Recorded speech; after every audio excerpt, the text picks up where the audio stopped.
आज हम कहानी सुनाएंगे सियार और ऊँट की। एक ऊँट था और एक सियार था। कौन कौन थे? दोनों बहुत बहुत पक्के दोस्त थे। एक दिन वो घूमने जा रहे थे। घूमते घूमते अचानक उनको भूख लगने लगी। क्या लगने लगी? भूख लगेगी तो वो क्या करेंगे? बाग में जाएंगे।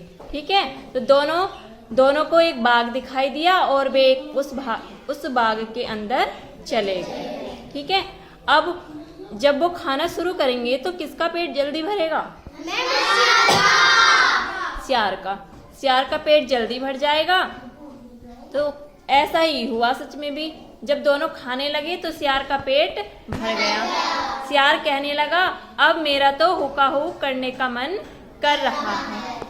ठीक है, जब सियार ने ऐसे कहा तो ऊँट ने मना किया, लेकिन सियार ने ऊँट की एक भी नहीं सुनी और हुक करने लगा, यानी कि बोलने लगा। गीदड़ कैसे बोलता है?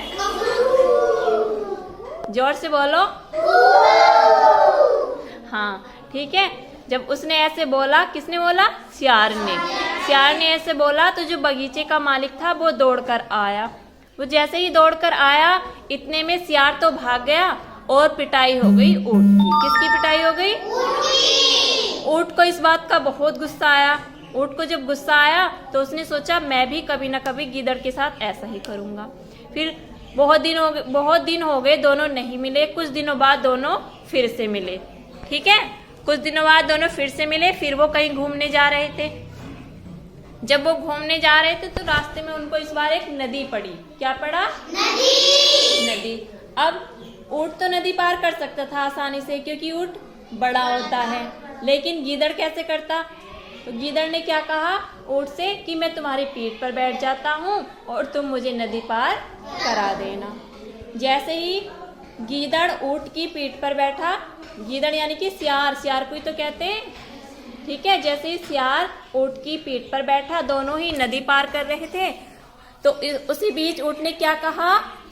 मेरा तो डुबकी मारने का मन कर रहा है। हाँ, ऊँट कहने लगा, मेरा तो डुबकी लगाने का मन कर रहा है। ऊँट ने नदी में डुबकी लगाई और गीदड़ नदी में बह गया। यही कहानी थी।